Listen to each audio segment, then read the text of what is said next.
actually Awesome! Hello, good people. As always, it's great to see you guys. For one more edition of the laundry room. Let me fix this camera. All right. So I think I fixed it.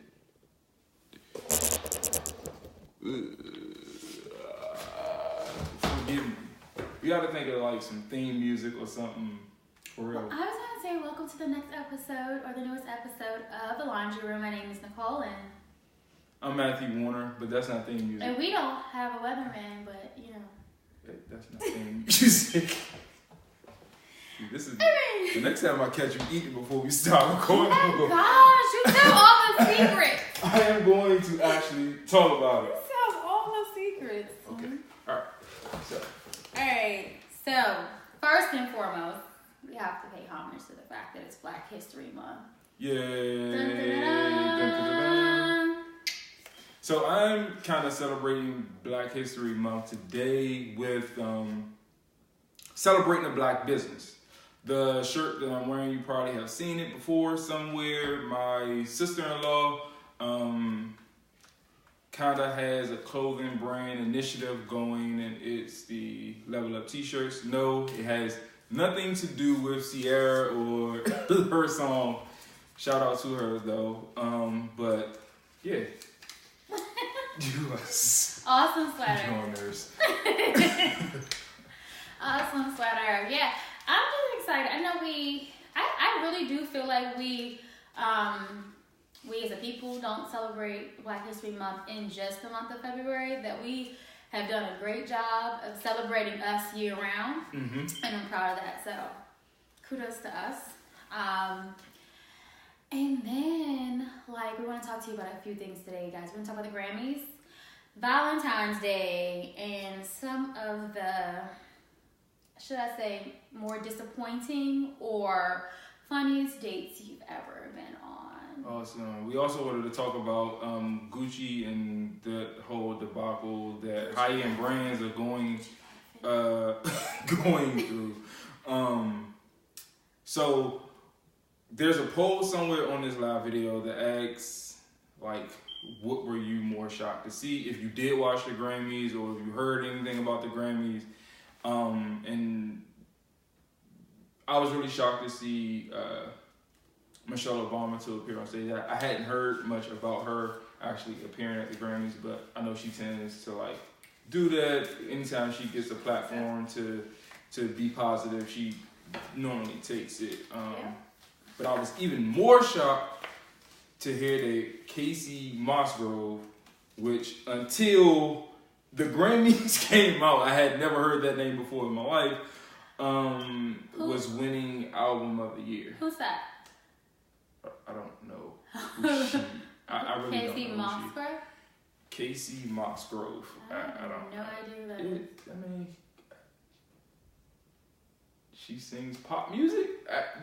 That's what I'm gonna say about her. I've never heard of her. Yeah. And no discredit to her, but I've just. So before I get into all the conspiracy theories and all that I would like to talk about with the Grammys, let's share some of the more the more positive side of things we share about Nicole. So honestly, the Grammys, I caught snippets of it. To be honest with you, I'm not so keen on watching 2.5 or whatever long shows about award ceremonies. However, the rumor is Cardi B saved the Grammys, and I did see her performance, and it was hella good. Congratulations to her.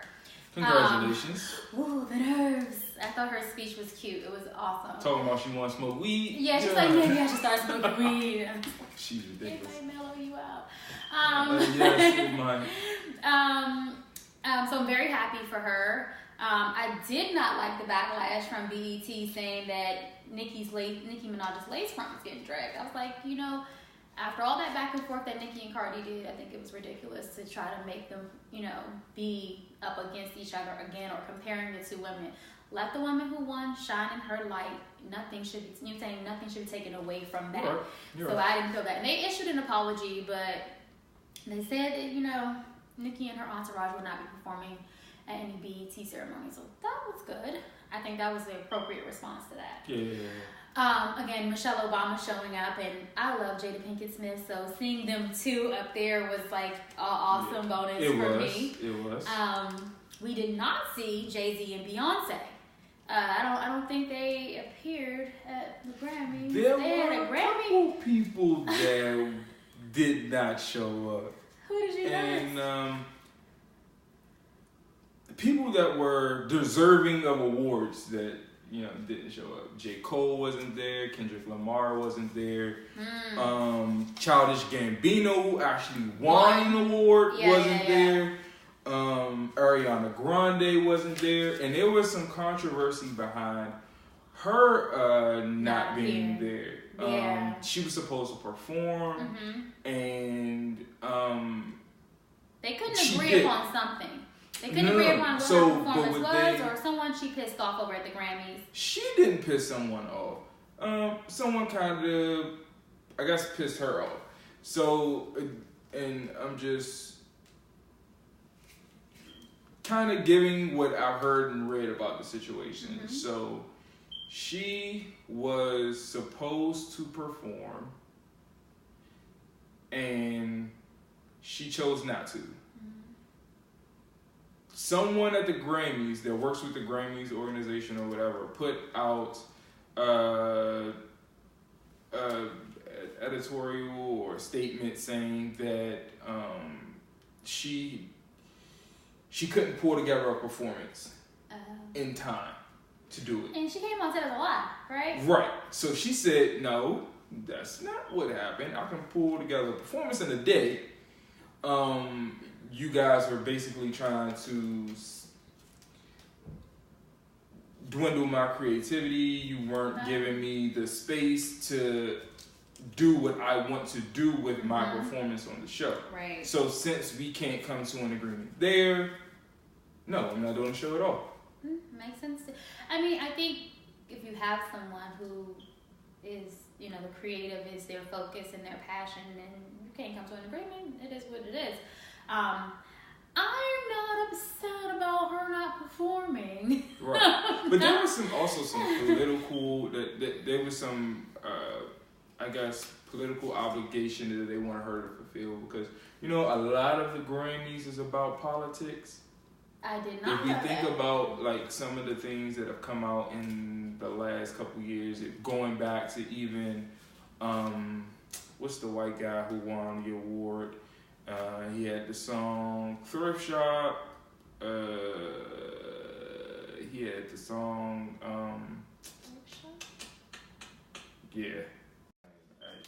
Macklemore. There you go. That guy. So Okay. that was a very political year around gay rights and this whole Sam Smith thing. Like all of those things kind of, I forget who, did the whole Me Too movement that year. Like every year, the Grammy picks performances and it's starting to dwindle, as well as the credibility, as well as how people view things, period. Does it have anything to do with a couple years ago? It was, remember the Oscars so white? Was there something about the Grammys being something similar to that? And there was something, I don't remember exactly, I'm rambling, but I remember something about that years ago. And I don't know, but J. Cole and Drake made a few points. J. Cole said, earlier in my career when I wasn't getting nominated for Grammys, it took a toll on me. It kind of broke my heart.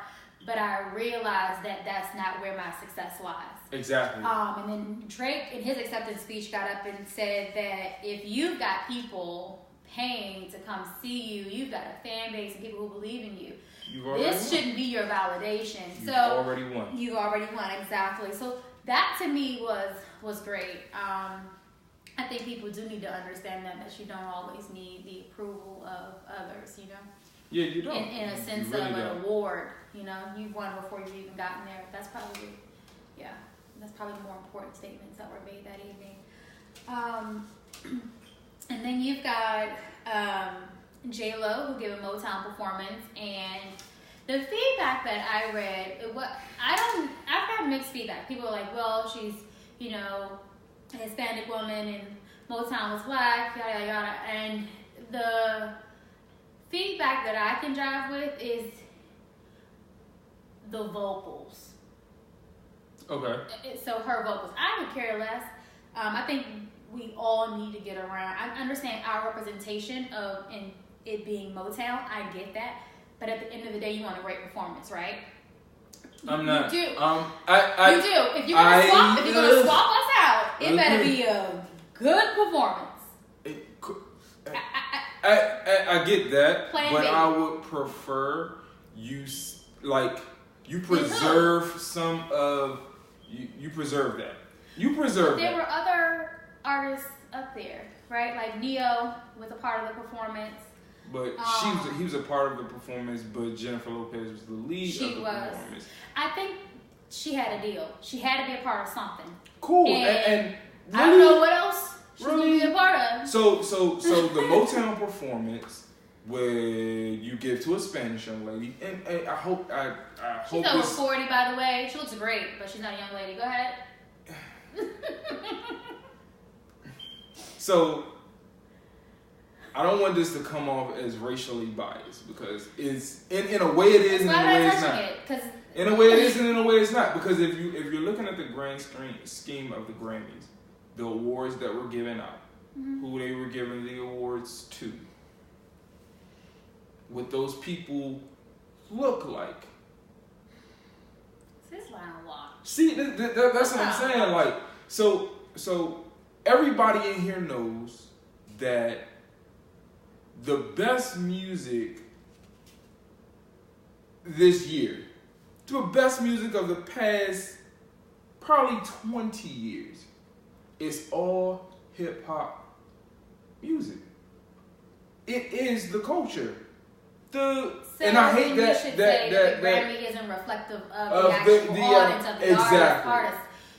Because we all know it's always a numbers game. Exactly. And it's not even that. The people don't pick the winners. So how much credence can we really put into this? I completely get it. I don't understand why people watch. Other than to see the performances. That's the only thing. That's I remember how we watch. When I was 19, 20, when I really heavily paid attention to the Grammys, I watched to see Lil Wayne and T.I. And that was it. That's interesting, though. Yeah, like I didn't watch to see who was winning the awards. It was nice if you won an award. I loved when Jay-Z and Beyonce were winning Grammys upon Grammys. I'm here for the performances. Fireworks. Just give me the performances. That's kind of because I know you guys are politicizing your winners now. That too. On another note, I was actually happy that Alicia Keys got the opportunity to host the Grammys. I am. Okay. Alicia Keys. Love you to death, Alicia. I don't know how well she did, guys. You guys are going to have to let us know. How well do you think Alicia Keys did at hosting the Grammys? I was happy for the opportunity for her. I love the supportive element of her relationship and her marriage and just her as a woman by herself, regardless of whether she's married or not. But I love that part of her, so I was happy for her that she got that opportunity. Yeah. I'm always happy for us to gain platforms. So some of these like super like just so super happy to host or to win an award, to win the approval of these people, and I'm just I'm so. Her though, because I don't see her as an approval seeker of people. If she was, I think she would have changed her image a long time ago. I'm not necessarily talking about her specifically, right. But for those of us, like we take it as even me sometimes I'll catch myself in it, taking things like that, like seeing somebody like that as her getting that opportunity as a great thing for us when in turn is not really. I didn't think about it like that. It's not like and I don't even want to get into the whole. You know how people say we should be happier to see BET and like the BET Awards or whatever, because there's a lot of things that happen at BET that I'm just not for either. But I just wish that we would stop being so happy to be a part of those institutions, winning awards from those institutions. Like, and I get where you're coming from. I don't think we should beg for validation or seek their validation. You know, I think honestly everything is internally. Your happiness and your joy and you feeling whole has to be an internal thing, regardless of what your career or occupation is. I get that part, but I didn't think of her hosting the Grammys as something that solidified or validated her. I felt like my impression of her as a woman is that she's solid. Right. So this to her was just, another milestone in her career. It wasn't like something that says, it wasn't the end all be all of her career. I'm pretty sure she'll continue to excel from this, even if this hadn't happened. That's what I love about her having the opportunity. It wasn't something that made her or broke her, in my opinion. But see, yes, again, kudos to her. But it always is like, it's almost like the Super Bowl thing where you get the two teams that don't necessarily deserve to be there. Are you saying but we celebrated her? She was hosting the BET Awards.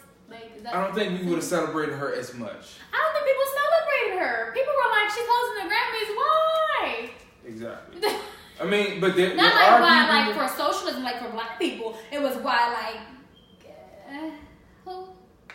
Like Alicia Keys was hot. Like that's how they felt. That's what my consensus was from getting feedback of her winning. And somebody even posted a clip of her when she told her children. They were like, "Yeah, we feel the same way." They were like, "Oh, okay, mom." Like they didn't get their kids. Yeah, but they probably do. But them, that was the consensus. That was the feeling of, I think, the majority. But for me, it was like, I mean, I'm always gonna root for the success of others. Like But why is that so? That was a good thing for her. Why? It's not like it was the peak of her career. She has done great things. It's just something else. It's just something else. All right, I'll give it something else. I'm voting for a some sort of Rock Nation Awards or something that just like is festivals and for us and by us. I don't need radio. I'm really like I'm over the Grammys. I'm over the Oscars. I'm over the Emmys. Can we be over the BET Awards in there? Yes, I'm over the BET Awards okay, too. Because they don't get it right at all. Okay. I haven't seen a BET anything that was. It looks like it was. The last time I saw a BET award show, what's that guy called? The one that sounded like Fuchsia. He messed up big lyrics. I think that was the last snippet of a BET awards I saw. You talking about designer? Yes. Okay. Anyway. Yes. Okay. Designer. Let's skip. We're gonna talk about designer. Let's skip. Let's talk about the Prada and the Gucci and the Montclair. For a second. Talk about acceptance, because someone caught Floyd Mayweather walking into the Gucci store. I ain't no follower. I do what I want to do. I ain't no follower. Going into the Gucci store. Like yesterday. So, I had this conversation with a very close family member of mine who may or may not watch this show. Well, let's talk what we talk about first. Oh. So, hold on. I didn't mean to cut you off, but I think we should give a little bit context. Catch him up. up. If you haven't heard, let me see. What's up? Gucci brought out the sweater with the turtleneck piece that lifted up and looked like Sambo, right? Yeah.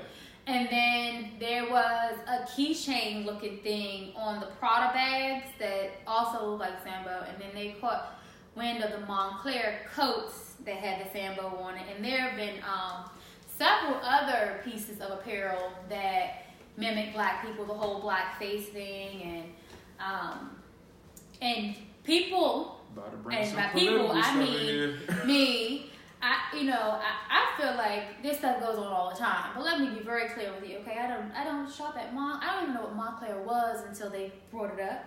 I don't shop at Prada or Gucci at all. Never owned anything. Not buying it. It's not in my budget. Happy to say that. However, I feel like these things have been going on, and somehow it caught wind during Black History Month, right? Right? Mm-hmm. Okay. So, as you were saying, you were having a conversation with a very close friend. So, but that's just okay. I'll go there then. It was a very close family member, and I was explaining that that we're off Gucci, like we're not, as a culture, we're not supporting them anymore. Right. And the response was kind of like, what? Like, I'm going to buy my Gucci, I'm going to wear my Gucci, and like, there's nothing that anybody can do about it. Okay. Now, 2 more points. One,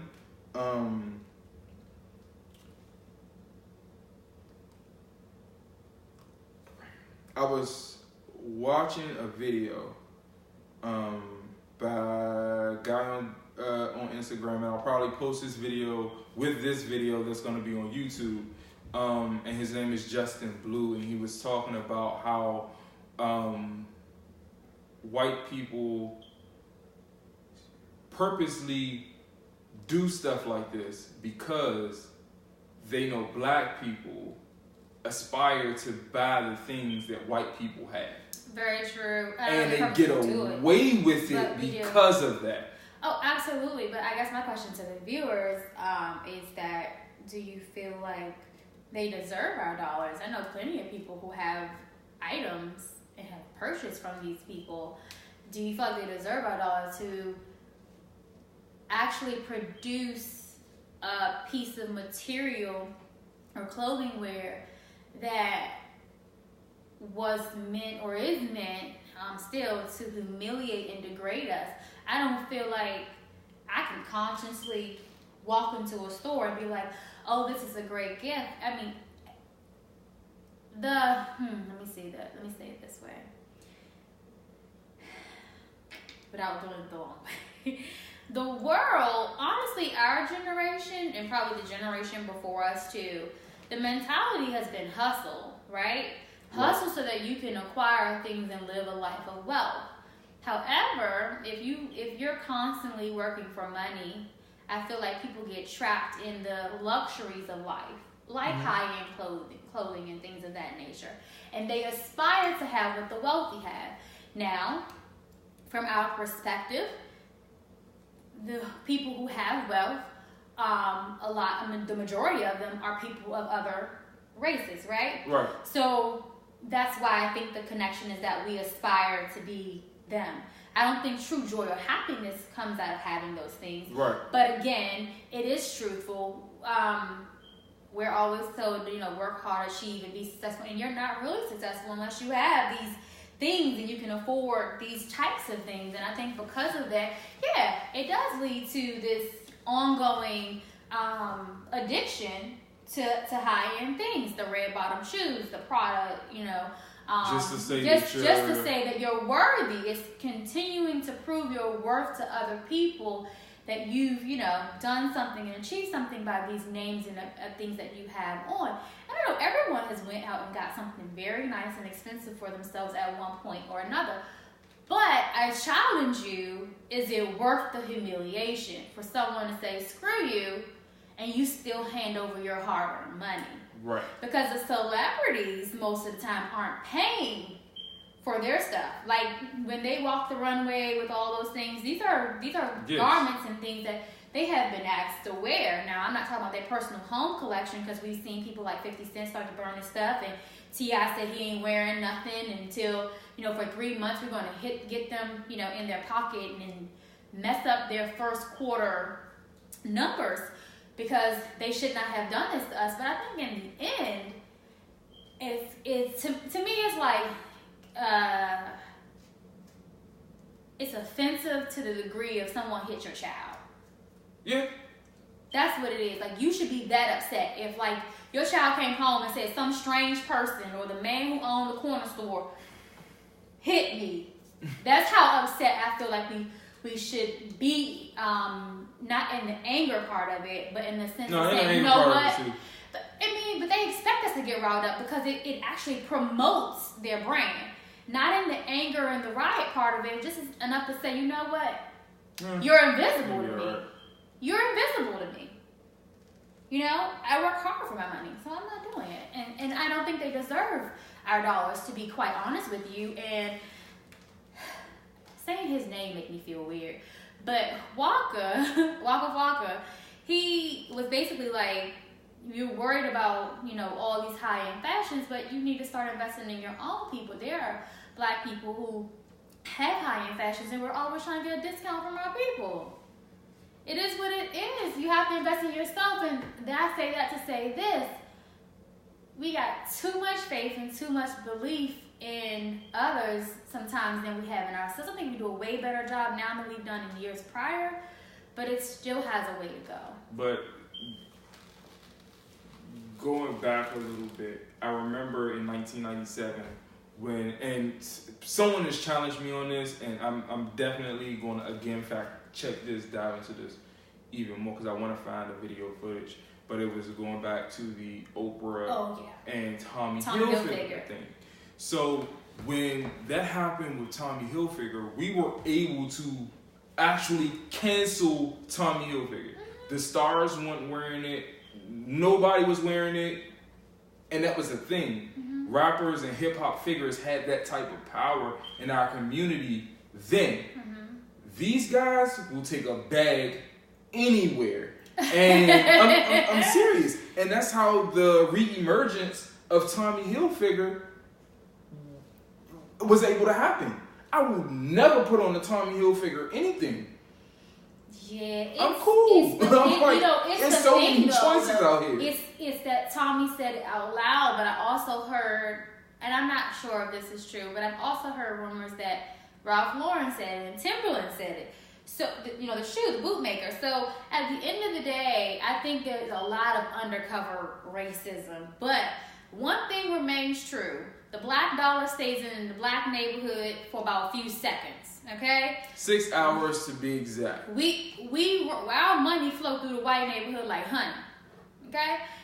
It's just another reminder that we're constantly, we generate so much in this economy as far as money, so much money, but we continue to support people who continue to degrade or oppress us, and that's what I think we just really don't understand the economics of things, and I think that's why people are like, oh, whatever. And the other part is, it's a fad, you know, it's one of those, oh, this week we mad at Gucci, next week we mad at Prada, this week we boycotting the Super Bowl, next week what y'all gonna do? This is just trending.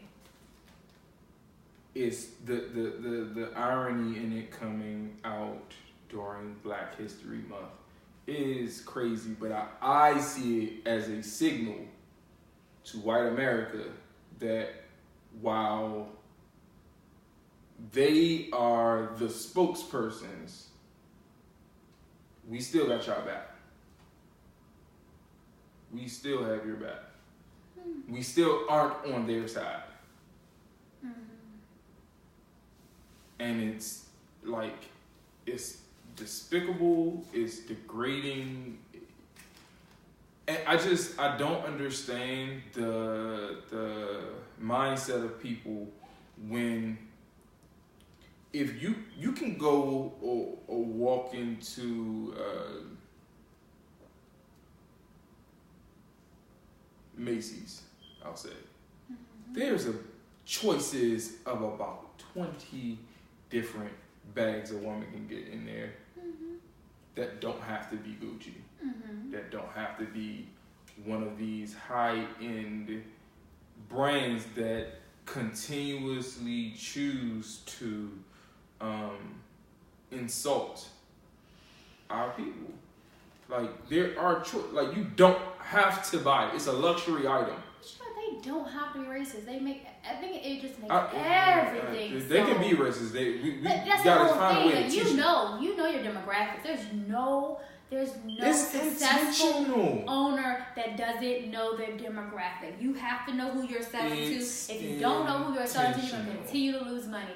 That's the first rule when you start marketing. Know your demographic. Even with the H&M thing. And I'm going to bring that back up. I'm not setting foot in the H&M. For what? No, you know who you're selling to. I can't do it. Before every ad comes out, there is a team of people who sit down and go over this ad. Mm-hmm. Hold on. But they got Dan the Dapper Dan, or who the heck ever he is, on Gucci to say that, he's going to go talk with the owner of Gucci. But it's just clear. Like, let's be honest. There are some of us that don't feel like they some of us. But Dapper Dan, and I don't know him. Let's talk about him. But I'm saying that there are clearly consultants and people. People keep saying there's nobody of color on the board. But I want to talk about him though, because he was the recognition that he was supposed to get from Gucci. He didn't get that recognition until like a couple of years ago, and he started that brand or started branding the way we wear Gucci. He started branding that in like the 80s or the 70s or 80s, something like that. It may even be older than that, but that whole Gucci prints and all that, he started that. Wow. And they just gave him credit for it. Wow. Like, but people made a comment. People made a comment that there couldn't be any people of color in the room. And in some cases that may be true, but in some cases it's not. Because I really do feel like there are a group of us that don't feel like they... Not that they don't feel like they are part of us, but they do. I will agree with you that there is some of them that are like that, and then there are some of them that feel as though they don't have a voice, or that the only way their voice can be heard is if they go along with certain things. And it's I'll give you that. It's terrible. Your job. It's your job. I get it, but we should just all love each other and get along. That's what we should do. Where are we at time-wise? Because we talk about Valentine's Day. We promised you guys that we weren't going to be. We not going to be angry black folks today. I called. We told her like our last couple videos were like crazy on the time, so we're trying to condense timing. We're good so far. Awesome. Yeah, we just need to wrap up with Valentine's Day. Awesome. Let's do it. Valentine's Day is tomorrow. So I made a post on Facebook and was like, what's your, worst, in the spirit of Valentine's Day, what's the worst day you've ever been on? Hopefully it's not recent, because, we want to laugh about these things. They're in the past. I don't care if it's recent or not. We going to laugh. See how y'all Yes, I do want to be caring about people's feelings. Okay. Y'all don't be caring about people's feelings. But basically, someone responded. This was awesome. Oh.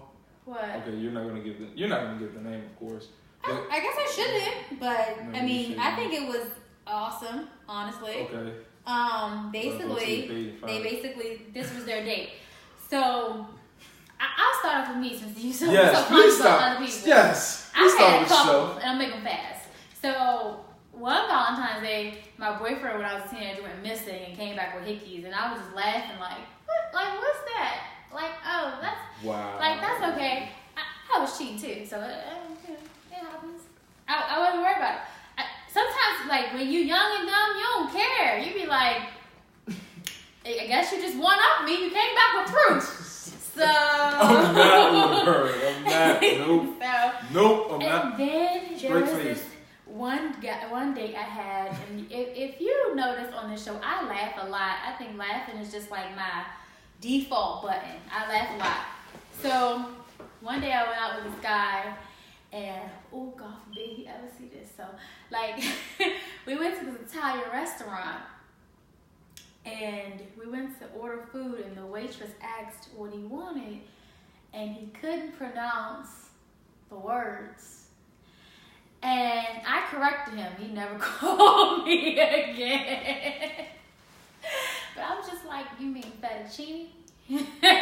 Wow. Okay. I was like, oh, okay. I think I was laughing under my breath. But anyway, that's what happened. So, and then one other person. So there was a couple people that responded. One said they took their fiance to a gun range. They were afraid of guns. That had to be hilarious. Like, but not the fact she cried, but that had to be hilarious. Oh, And then this was the best one, I think, out of all of ours, which was they had a date and the dude mom dropped them off and he basically needed like somewhere to take a shower and then he needed something to eat. Please and don't then want they to was supposed to like kick it and he's like, they kicked it and it was like, no.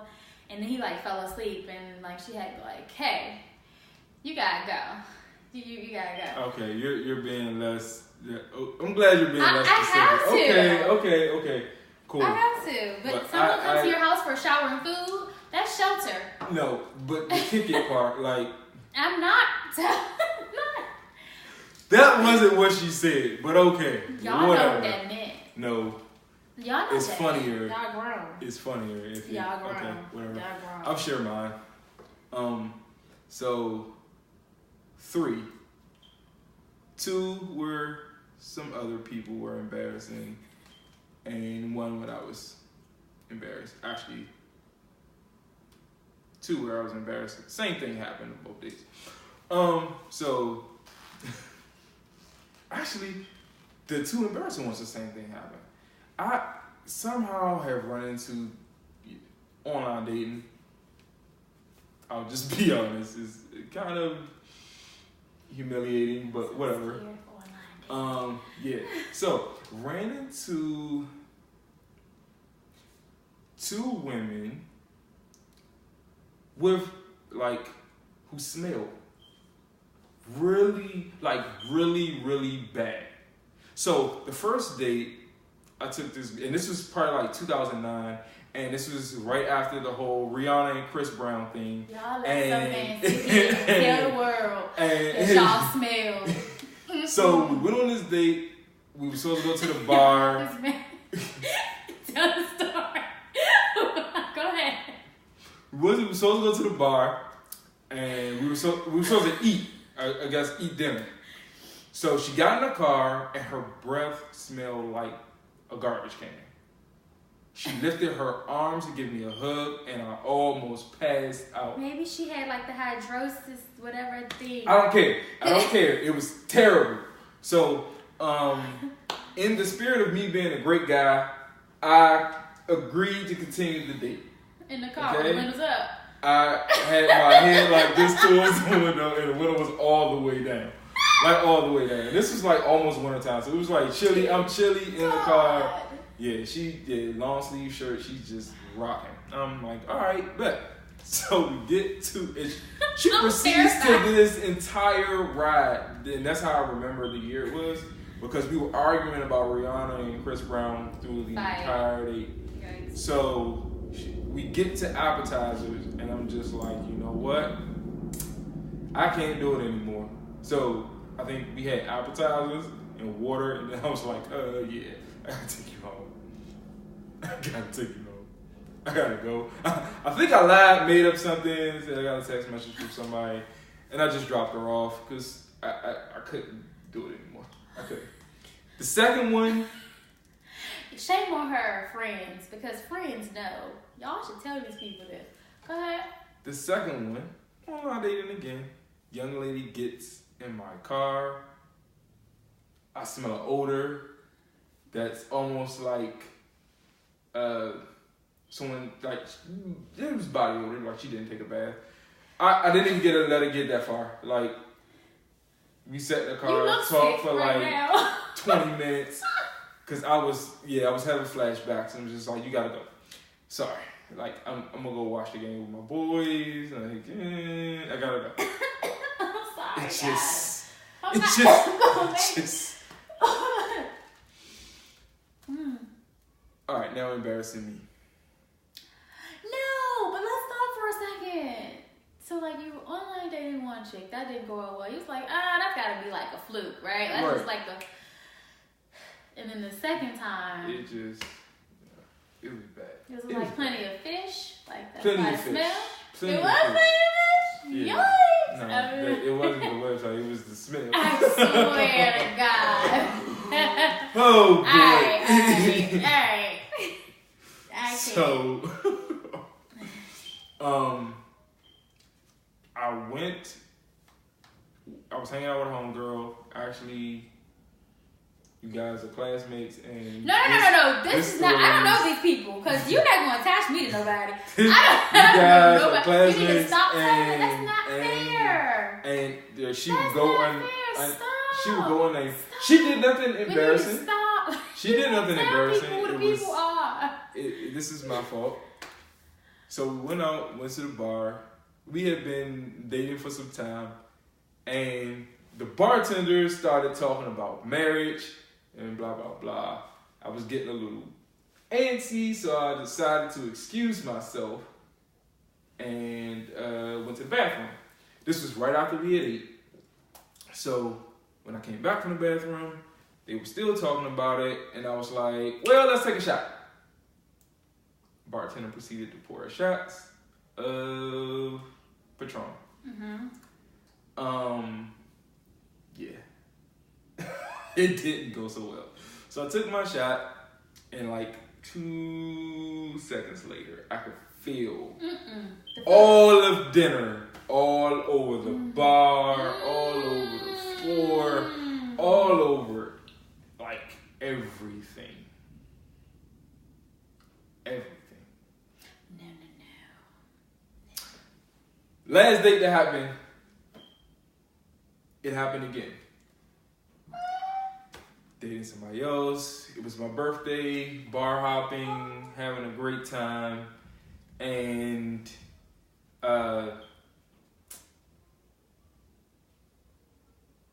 we went. I think the last bar we went to. It was definitely the last bar we went to. Down on 8th Street.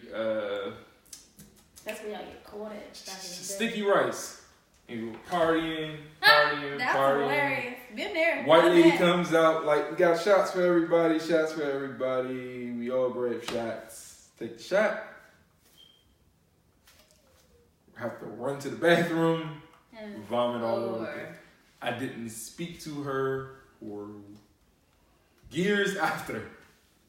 And I ran into her while I was at work recently, and we both just like bust out laughing about it. It was hilarious. That's good. Hilarious. And that's, I think that's all my bad dates.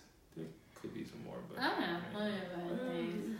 I blocked them out. Like, I literally probably blocked all the bad dates out. Oh my gosh. I mean, mentally. Like, I'm sure. Okay. Like, I guess. Horrible. Well, horrible.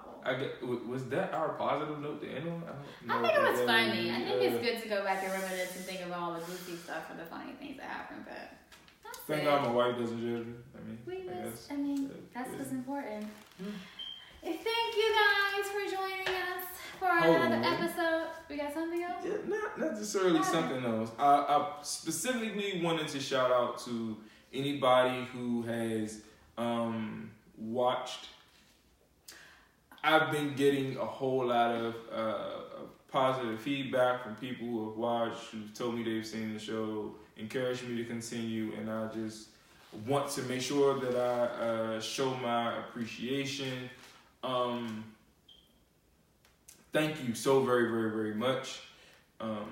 Nicole and I really, really, really appreciate it. Absolutely. Thank you, guys.